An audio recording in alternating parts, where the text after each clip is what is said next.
quarterfinals of the Women's Euros continues this week with the first game set to kick off at 3 p.m. Eastern Time on Wednesday, July 16th at the Stade de Genève, and it's between Norway and Italy. It's winners of Group A, Norway, meeting the runners-up from Group B, Italy, in a match that'll see Italy favored here just slightly in regulation at plus 155. The draw plus 210, Norway plus 200. They've slightly edged out to be bigger underdogs here. They were earlier plus 175.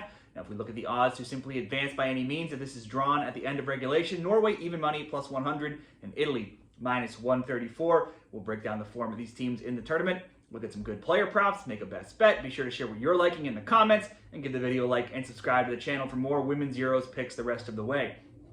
Between these teams, Norway has the 5-3-1 edge. They met twice last year in 2024 World Cup qualifying games. Both games were low scoring, both draws 0-0 and 1-1. Norway come in ranked 16th. In game one of the tournament, despite being favored against the host, it was Switzerland who looked better for most of that game in the early stages, and it was Switzerland who scored early. Norway got a bit better in the second half. Hegerberg got them level. Immediately after, there was an own goal. That gave Norway the 2-1 lead, and they didn't give that lead up. Got the win in game one. They could have extended it. Hegerberg also missed a PK, so could have been 3-1. Switzerland, though, had the edge in the possession, 55%. They led in shots 17-8, shots on target 7-3, and even corners 7-3.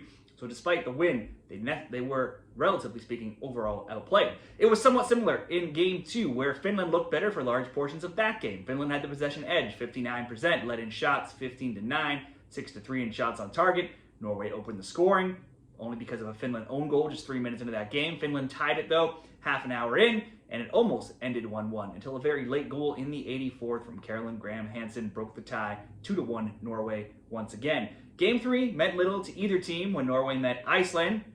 Norway had first place locked up, Iceland already eliminated. Norway were able to rotate several players in the lineup. They did go down, though, 1-0 early, stormed back, took a 4-1 lead, and then hung on as Iceland scored in the 84th and the 95th in a PK after a Norway red card. Both Gopset and Manan scored twice. Gopset also had 2 assists. She had 4 shots, 2 on target. She had only played 45 minutes prior, though, to last game. This time, Norway led in all the stats categories. Defender Marit Lund, though, set to miss out the quarterfinals. She was the player who saw red. Ega Hegerberg was rested last game. She should return to lead the line after being rested in game 3. She has 1 goal, shot totals of 2 and 2 on target, 1 on target, and a missed PK in those first 2 games. With Lyon, she had a shot on target in 8 of the last 10, so if she's playing, which she should be, she's likely a good bet for a shot on target again. Graham Hansen had 11 goals, 10 assists with Barcelona this season in just 22 games. She's got a goal in game 2. She has a goal and shots of 3, 1 on target, and in game 2, and she was rested in game 3. Their form since beating Switzerland 2-1 back in February, their games were mostly lower scoring. They had 5 straight unders, but now they've had scores of 2-1, 2-1, and 4-2. So some of the higher scoring games in this tournament. In 2025, they're all over the place. They're 5-2-3. Losses, though, in that time, 2 to France, 1 to Sweden, 2 of the better teams in the world and in this tournament. Over to Italy, ranked 13th. In game 1, Ariana Caruso's 44th minute goal stood up as the only goal against Belgium in a 1-0 win. Italy had the edge in shots, 17-10, shots on target, 7-2. Caruso Cambiani had the most shots, 5 and 2 on target, 4 and 2 on target. Game number 2, Italy had most of the chances with the shots edge, 14-5, 6-1 in shots on target against Portugal. Cristiana Girelli scored in the 70th. Looked like that would be enough for the win, but Portugal came on with the late goal in the 89th, and that drew that game level at 1.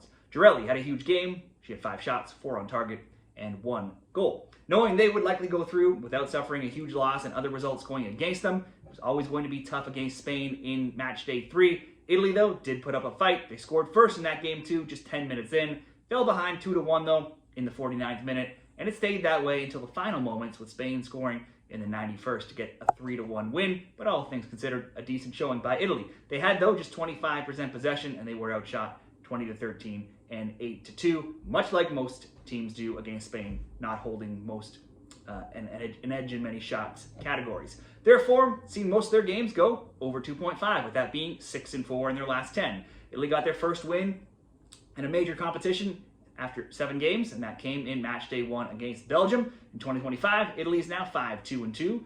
Both teams to score bets, 5 and 2. Italy scored in 12 of 13. Girelli, likely a player to look at for props. She's got 1 goal, shot totals of 1 and 1 on target, 5 and 4 on target, and 1 and 0 on target. But that last game, she only played 33 minutes coming on as a sub. She scored 3 goals now across her last 3 international matches. Ariana Caruso has 1 goal and shot totals of 5 and 2, 1 and 0, and then 3 and 0. Definitely maybe an option for at least shot attempts. Her best bets between Norway and Italy. I would not say that Norway has looked great in the tournament so far in their 3 games, despite getting 3 wins and scoring 8 goals. It's hard to judge their final game there, rolling out a different lineup and against a team that was already eliminated. And even in that game, they still conceded 3. They also had by far the easiest group of the 4. Of the final 8 teams that are left as well, they and Germany have given up the most goals of any team with 5. Italy had 2 lower scoring games, 1-0 and then 1-1, just nearly almost another 1-0 though, until the 4 goals with Spain, but that would be expected against a team like Spain. I would give Italy the slight edge, as do the odds. Both, to me, look capable of getting on the score sheet though, and both teams have scored in all 3 of their games. Therefore, the both teams to score bet, certainly not a bad option, -120, or hard to split them. A draw, not out of the question either, maybe plus 210. You could look to include Hegerberg or Girelli to have a shot on target. Just the shots on target would be about -200 in a parlay, not quite good enough there. If you look back some history, if we look at quarterfinals matches of both the Euros and the last World Cup as well, each of the last 8 quarterfinals, none of those games have seen more than 3 goals. If we look at the quarterfinals, semifinals, the 3rd place game, and the finals of both of those tournaments, in a total of 15 games, only 2 of those went over 3 goals, and that was 1 semifinal game coming in both of those tournaments. If we think this game could be close and follow those trends, perhaps the under 3.5 paired with Hegerberg and Girelli to have a shot on target at +100 could be a good option. Or perhaps both teams to score, both of those players to have a shot on target, +160. I give Italy the edge here. I don't think Norway's looked great. We can bet Italy to advance by any means, paired with a Girelli shot on target. That'll be the best bet at +105 for me in this Women's Euros game between Italy and Norway.